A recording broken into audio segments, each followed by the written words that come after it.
Let's paint a picture.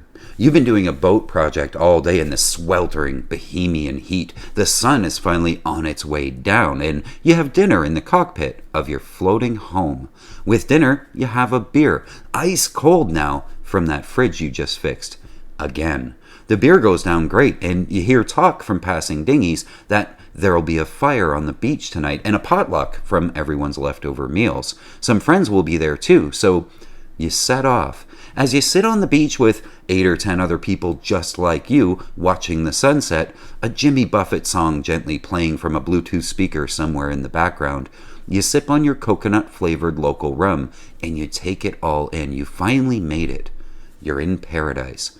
When I was selling everything I owned, bolting some big solar panels on my boat and picking out a big anchor, an elder sailor friend slapped me on the head with some wisdom. He said, when people who drink go cruising, they'll either pretty much stop drinking entirely or become raging alcoholics, and he was right.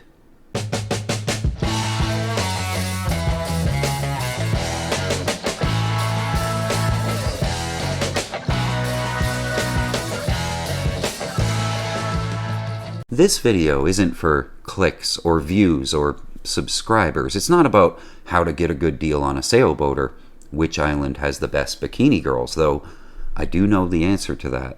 This video is about something real, something that happens, and why sometimes it's not a very good idea to meet your heroes. You see, alcohol and sailing go hand in hand. We invented sundowners. We've got Jimmy Buffett and Kenny Chesney. We're literally world famous for being drunken, and they write songs about us. Alcohol is as big a part of our culture as Rockna anchors, Lumar self-tailors, and navionics. When you're living down in the islands on your sailboat, it's routine to have a Thursday night rum tasting on one beach, while the other beach is Thursday night Cruisers Beach volleyball at Chat and Chill with some ice-cold beers. When you jump in the dinghy and you cruise the anchorage because you're bored, every third boat will invite you aboard for a chat and a drink. And it's not reserved for sundown either. This all starts at around noon. It's actually normal practice for people down in the islands to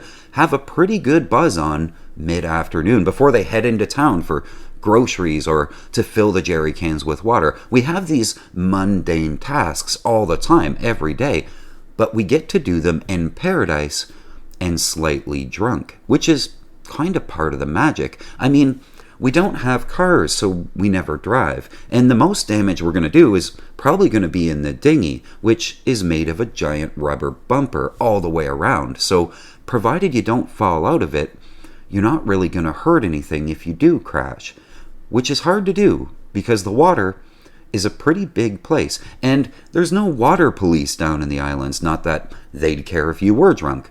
They're probably drunk too. Anyway, I say all this not to condone this behavior or to celebrate it, just to highlight that it's part of the culture. And we'll talk about YouTubers and my story with them in a minute, but bear with me. My personal story with alcohol is mine alone, and if I thought sharing it with you might help someone, I would share it. But Cliff Notes may help. I was always a drinker before I left. Friday nights at my house were always a gathering in the garage to bang away on some project car while the guys and I got sloshed. But it was back to work on Monday. When I retired, though, from my normal job to go sailing, I was suddenly no longer restricted to the weekend for drinking, and that was not good. Since my younger years, I've never been someone who could have just one. If I was having one, I was having 10. So I knew better than to have one beer if I had to work in the morning. That character trait is about half of what they call alcoholism today. What I was missing was the obsession, thank God. Anyway, when I started sailing, it became socially acceptable to have drinks regularly. I gained the other half of alcoholism in short order. Now I had the can't just have one problem that I was born with, but also the always wanting to drink problem that I was fostering. And when you put those two together, it's bad. It's very bad. I was very bad for a long time. I've been sober now for a while, and reflecting like this is nice. To the guy who bought me a beer in Annapolis recently, thank you. I didn't drink it, but the gesture was awesome and very much appreciated. And it was a good test of my resolve to not drink in a city that really makes me want to drink. Annapolis, they say, is a drinking town with a sailing problem. But that beer, dripping because it was so cold, looked so good, but I let it sit there. I didn't touch it, and I thank you. I'm learning not to drink before I set out on another big adventure by boat. I'm also saving a few pennies a month to buy a very interesting boat that I can't wait to actually show you guys once I can afford it. But when I head south again, it'll be sober. And yes, I am worried that that will take some of the magic away from this whole cruising thing. But what I found with my normal life is it actually brings some other magic that I wasn't used to. I'm enjoying my life, and I think I'll enjoy cruising more as a sober sailor. Now on to the don't meet your heroes thing.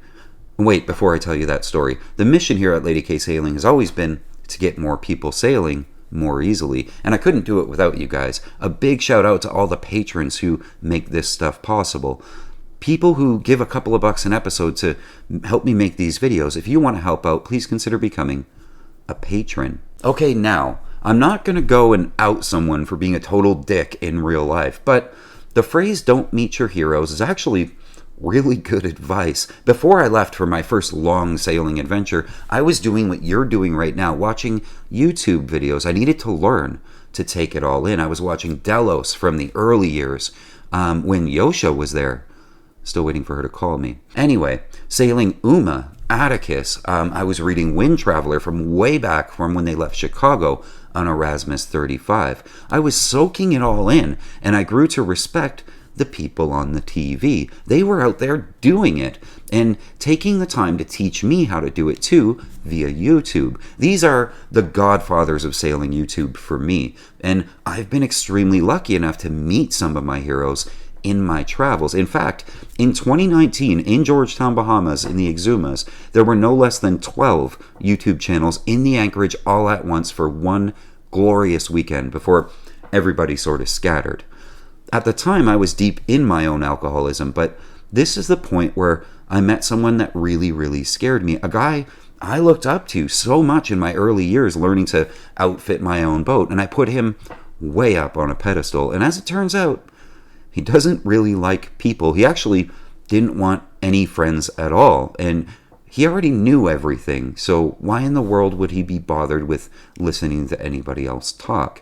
I carry that experience with me, and obviously I'm still a little butthurt about it. It really shocked me because he seemed so nice on YouTube. He seemed like someone I would get along with really well, but he outdrank me, and that was hard to do back then.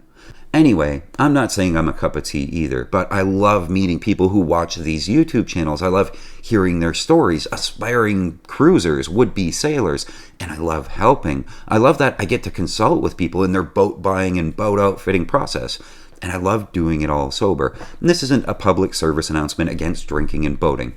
Just be careful. Don't get carried away and keep it safe. Cruising is meant to be a great experience, and it usually is. That's why we do it. But if you were born with the problem I have, not being able to have just one, then you may want to really think about going cruising with alcohol on your boat. It might not be good. You already have half the alcoholism, and the second half is waiting for you out there. I'll leave you with the sage advice my elder sailor friend gave me again. When drinkers go cruising, they either stop drinking almost entirely or become raging alcoholics. And if you need help to quit, go get help. There are 8 billion people on the planet, and each one of us is very small. Those who matter don't mind, and those who mind don't matter. I'll see you guys next week. Until then, keep the heavy side down, but not too far down.